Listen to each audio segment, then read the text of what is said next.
अंग्रेजी में कहावत है, never bite the hand that feeds you. वो हाथ जो आपको खुराक फराहम करता है उसको कभी मत काटना। या हम जिस तरह कहते हैं कि जिस थाली में खाते हो उसमें छेद मत करो। लेट अली शो यू के इस एपिसोड में आप सबको खुशामदेद। To like, subscribe and share this content. बात शुरू करते हैं जियो न्यूज़ और अमरीकी नई जो हुकूमत आ रही है डोनाल्ड ट्रंप, उसके एक अहम किरदार रिक ग्रेनेल की। और बात करते हैं वो करोड़ों रुपए जो जियो न्यूज़ ने और मीर खलीलुर रहमान फाउंडेशन ने अमेरिका से यूएसएआईडी यानी अमरीकी हुकूमत का जो इमदादी इदारा है जो डेवलपमेंटल वर्क्स करता है जाके पूरी दुनिया में, उससे कैरी लूगर बर्मन लेजिस्लेशन। ये कैरी लूगर बर्मन लेजिस्लेशन क्या है? तो कैरी लूगर बर्मन लेजिस्लेशन एक रिपब्लिकन और दो डेमोक्रेट्स के नतीजे में, यानी मेहनतों के नतीजे में एक लेजिस्लेशन आई थी। वॉर ऑन टेरर के इतराफ आप कह लें कि अमेरिका पाकिस्तान के अंदर कोलिशन सपोर्ट फंड्स के तहत जो ग्लोबल एक दहशतगर्दी के खिलाफ जो मुहिम चली थी, जी वॉट उसे कहते थे, ग्लोबल वॉर ऑन टेरर। 9/11 के वाकयात के बाद 2001 के अंदर अमेरिका ने पाकिस्तान और परवेज़ मुशर्रफ की उस वक्त जो क़यादत थी उससे एक मुआहदा किया, जिसके तहत परवेज़ मुशर्रफ ने अमेरिका को कहा कि मैं आपकी फुल ऑन सपोर्ट करूंगा। ये जो आप लड़ रहे हैं जंग दहशतगर्दी के खिलाफ अफगानिस्तान में, 9/11/2001 के बाद, तो उसके तहत अमेरिका ने पाकिस्तान को पैसे दिए ट्रक्स के लिए। अमेरिका ने पाकिस्तान को पैसे दिए आर्म्स और एम्यूनिशन के लिए। लगभग कोई टोटल जो मद बनी थी वो बनी थी 20 अरब डॉलर जो अमेरिका ने दिए पाकिस्तान को 2002 से लेकर तकरीबन 2009 या 10 तक, उसके ऊपर भी आते हैं। तो जब वो इतने पैसे दे रहे थे तो जो उस वक्त सिविलियन निज़ाम जो बचा हुआ था मुल्क के अंदर, जिसके अंदर एक आप जानते हैं पार्लियामेंट का क्या हाल था, पीएमएलक्यू लीड कर रही थी मगर पीपल्स पार्टी मौजूद थी, फॉरवर्ड ब्लॉक्स भी थे पार्लियामेंटेरियन पीपल्स पार्टी के, और बेनज़ीर भुट्टो बाहर थी मुल्क से। तो जब वो वापस आई और उनका कत्ल हुआ तो जरदारी साहब बने 2008 के अंदर, और उनका अपना एक नेक्सस था वहाँ पे। मार्क सीगल करके लॉबियस्ट थे जिनके पास खत भी था। तो खैर एनीवेज, इस पूरे मरहले के अंदर क्योंकि सिविलियंस की भी डेथ हुई और फिर एक सिविलियन निज़ाम आया, तो जो हुकूमत वक्त फिर जरदारी साहब की पीपल्स पार्टी आई, ये सब कुछ उन्होंने कहा कि यार हमें बैलेंस करने की ज़रूरत है, और अमरीकी पॉलिटिशियन से उन्होंने लिएज भी किया। इसमें शाह महमूद कुरैशी साहब भी शामिल थे इस पूरे प्रोसेस के अंदर। और फिर जॉन कैरी, ब्रैड बर्मन, नाम मैं अपना obviously I put it out for you guys, Carey, Berman और लूगर, इन तीनों ने मिलके एक बिल पास करवाया अमरीकी कांग्रेस और फिर सेनेट से, जिसका नाम फिर एंड में हुआ कैरी लूगर बर्मन लेजिस्लेशन। अच्छा, मैं आपको उसका ओरिजिनल नाम भी बताता हूँ क्या था। Carey Luger Berman legislation. ये क्यों इंपॉर्टेंट है ये भी मैं आपको बताता हूँ। ये बेसिकली था एनहांस्ड पार्टनरशिप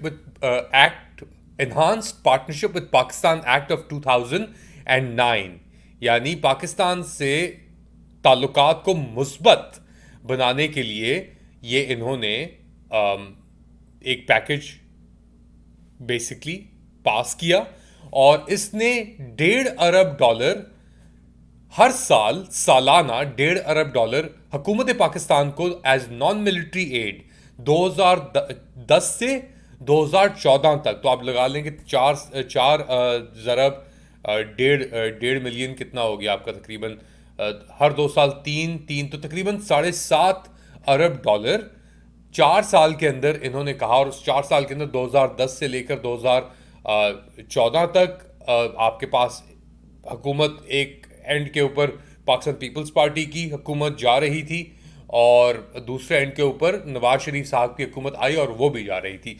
तो उन्होंने कहा कि हम मिलिट्री इमदाद यानी अस्करी इमदाद के अलावा सिविलियंस को भी हमें ट्रैक करना चाहिए, क्योंकि पाकिस्तान की हिस्टोरिकली जो रिलेशनशिप थी वो ट्रांजैक्शनल मिलिट्री रिलेशनशिप थी अमेरिका के साथ। तो उन्होंने कहा कि यार हमें सिविलियन से भी इंगेज करना चाहिए, मगर फिर मैं जिस तरह पता लगा वो सिविलियंस नहीं थे, वो भी एक मिलिट्री फसाद ही था और उसके पीछे करप्ट एक पूरा नेक्सस था जो फैला हुआ था। अच्छा, अब क्या हुआ इसके अंदर?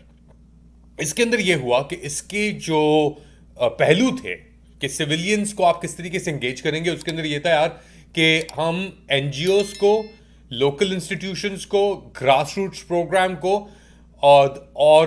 और ऐसे जो सिविलियन इदारे हैं जिसके अंदर मीडिया भी शामिल है ऑफ कोर्स, इनको हम पैसे देंगे और ये जो इमदाद है ये ट्रिकल डाउन होगी इवेंचुअली लोगों तक। अब जैसे एनजीओस को पैसे देंगे एजुकेशन प्रोग्राम्स के लिए, हेल्थ सर्विसेज के लिए, मेल न्यूट्रिशन के लिए, चाइल्डहुड इन्फेंट स्टंटिंग के लिए, मीडिया को देंगे अवेयरनेस क्रिएट करने के लिए कि यार इस तरह कानून होता है, ये अच्छी चीज़ है, ये बुरी चीज़ है, पॉपुलिज्म अच्छा नहीं है, माइनॉरिटीज़ की वट एवर उनका जो नियो लिबरल एजेंडा था उसके तहत इन्होंने कहा कि हम पैसे देंगे। अच्छा, मैं उस वक्त मुझे याद है एन पैटरसन थी पाकिस्तान की ऑनवॉय जब ये कैरी लूगर बर्मन लेजिस्लेशन पास हुई, और फिर अपना जो चीफ ऑफ आर्मी स्टाफ थे ऑफ कोर्स वो थे जनरल कियानी, और डीजी आईएसआई जो थे वो जनरल पाशा थे। अब इस दौरान क्या क्या हुआ? इस दौरान पोलियो प्रोग्राम्स भी फंड हुए, उस फंडिंग के तहत सर्वेलेंस भी हुई, ओसामा बिन लादेन साहब को ही पकड़ा गया। तो एक तरीके से कवर निकला ये केएलबी कि उसने बड़ी गंद मचा दी बेसिकली पूरी आग लगा दी, यानी आग ऐसी लगाई कि क्या हुआ कि नहीं हुआ ये अब आप सामने ही मेरे ख्याल से जानते होंगे कि क्या हुआ और क्या नहीं हुआ कि और किस तरीके से ये बेसिकली चीज़ आगे चलती रही। अच्छा, मेरी 2009 के आखिर में मैं स्टूडेंट जब था कोलंबिया में, तो मैं कैपिटल हिल भी गया, मेरी वहाँ पे बर्मन साहब से मुलाकात हुई उनके ऑफिस के अंदर जो उस वक्त सेनेटर थे, और नहीं एक्चुअली वाज अ कांग्रेसमैन, और उनके तहत ये उन्होंने उनसे पूछा क्या, तो उन्होंने कहा कि यार हम सिविलियंस को एंगेज करना चाह रहे हैं, ये सब कुछ, क्योंकि हम समझते हैं कि हम सिर्फ पाकिस्तानी मिलिट्री के साथ डायरेक्टली डील नहीं कर सकते। अच्छा जी, ये हो गया। फिर विकी लीक्स कई साल बाद आई और उसने कहा कि जी इसके तहत जो फंडिंग डिस्बर्स हुई थी 2013 में फॉर एग्जांपल तकरीबन $3 मिलियन जियो न्यूज़ को, वॉइस ऑफ अमेरिका के प्रोग्राम चलाने के लिए दिए गए, और दीगर बेसिकली माउथ्स भी फीड किए गए। मुझे एक और चीज़ याद पड़ती है, मुझे फहद हुसैन और मोहित पीरजादा ने 2009 के एंड में या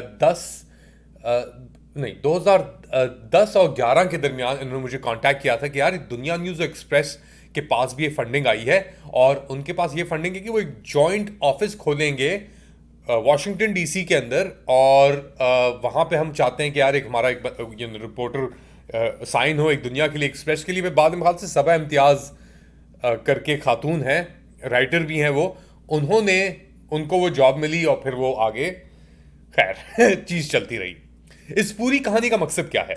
इस पूरी कहानी का मकसद ये है कि अब ये जो फड्डा हुआ है जियो न्यूज़ और इस्टेब्लिशमेंट एक तरफ, और रिक ग्रेनेल और जो नई इंतज़ामिया है अमेरिका के अंदर डोनाल्ड ट्रंप को लेकर, इसके ऊपर आके अब जो अमरीकी फंडिंग, क्योंकि डोनाल्ड ट्रंप का पूरा ये है कि यार ये जो $200 मिलियन पाकिस्तान को जाते हैं यूएस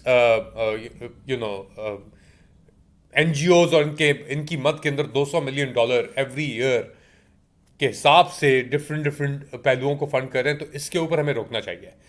अब ये इस फंडिंग के अंदर एजुकेशन की भी आती है, पोलियो की भी आती है, बहुत सारी चीज़ें लेयर्स हैं, मगर एक ब्लैंकेट बेसिकली स्टॉप करने के लिए अब अमेरिका कह रहा है कि हम अपने फॉरेन फंडिंग या यूएसएआईडी के थ्रू, क्योंकि इवेंचुअली क्या हो रहा था, ये हो रहे थे इन्फ्लुएंस ऑपरेशंस, और फिर जो जियो और दीगर जो ये थे मीडिया आउटलेट्स, ये इनके लिए एक टूल बन गया कि यार अमेरिका जो कहेगा उस तरीके से हम चलाएंगे। और ये चीज़ आके जब 2021 के अंदर बाइडन की हुकूमत आई तो फिर इसको और वेपनाइज कर दिया गया इस एड को।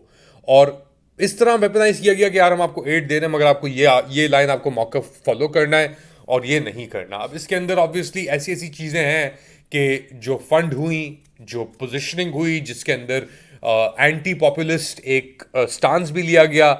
एंटी पॉपुलिस्ट से मुराद क्या है? जो चीज़ मकबूल है अवाम के अंदर उसको रोको। जैसे ट्रंप, और ट्रंप की इक्वेशन भी चली कि यार जियो दिखा रहा है कि यार ये तो ट्रंप की तरह कैरेक्टर है, बेवकूफ़ है, बातें ऐसी करता है, लोग इससे नफरत करते हैं। और फिर वो जियो के ऊपर आपको याद होगा डोंकी किंग के वो भी चल रहे थे और स्किट्स भी आना शुरू हुए। अब मैं ये नहीं कह रहा कि सब यूएस फंडिंग की बुनियाद पे थे या यूएसएआईडी की बुनियाद पे थे, मगर जो डायरेक्शन दे दिया गया था और जिस किस्म का निज़ाम इम्पोज हो रहा था उस वक्त 2021 और फिर 22 के अंदर जाके पाकिस्तान के अंदर, तो ये फंडिंग एक तरीके से ये लेवरेज बन के आ गई कि जितना आपका एक एलीट इंटेलिजेंसिया जो था मुल्क के अंदर वो यरगमाल हो गया इस पैसे की मद में अमेरिका के हाथों। और वहां से फिर वो फंडिंग एक तरफ तो आपकी एनजीओ सेक्टर और ये मिलिट्री फसाद जो था ऊपर का, अब वो हट चुका है। और जियो ने जो ये अब एक अपने पांव पे और एस्टैब्लिशमेंट ने जो जियो के और अपने ऊपर कुल्हाड़ी मारी है, उससे ये चीजें और एक्सपोज हो गई हैं। तो अब अगर हुकूमत आके या राना सनाउल्लाह आके भीख मांग रहा है कि यार बात करो, ये सब कुछ करो, पहले सुने कि वो राना सनाउल्लाह कह क्या रहा है, फिर बात को आगे बढ़ाते हैं। कमेटी है, वो कमेटी जो है वो कम से कम हुकूमत को एक ऑफिशियल सीरियस मैसेज देने के लिए, जिसकी बात ख्वाजा आसिफ साहब ने भी की है, तो आप उनसे ये मैसेज तो दे सकते हैं कि जनाब ये कमेटी है, सिर्फ यानी टॉक शोज़ की हद तक और प्रेस स्टेटमेंट्स की हद तक ना रहें।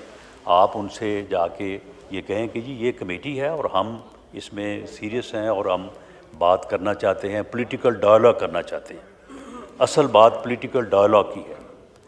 तो मुझे ये यकीन है और हम इस बात की कोशिश भी करेंगे, ख्वाजा साहब को भी साथ लेंगे और हम स्पीकर साहब से ये कहेंगे कि वो ये मामला जो है वो प्राइम मिनिस्टर से डिस्कस करें, गवर्नमेंट से डिस्कस करें। तो ये तो राना साहब की यार हमें बात करनी होगी अपने इश्यूज को रिजॉल्व करने के लिए।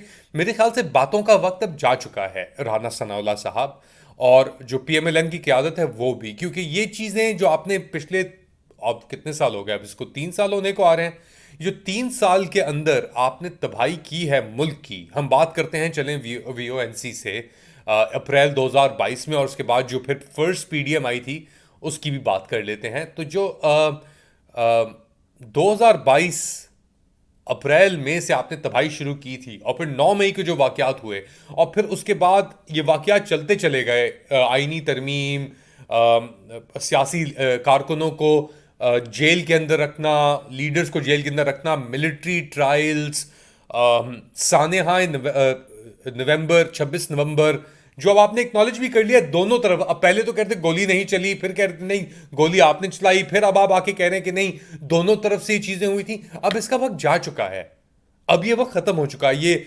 इस्तेहकाम और मुल्क को आगे बढ़ाना नहीं, नहीं, ये बातें अब बहुत पुरानी हो चुकी हैं। अब होगा एहतसाब, और एहतसाब सिर्फ आपकी हरकतों और करतूतों का नहीं होगा। शायद आप खुद यरगमाल थे, आप खुद हॉस्टेज थे।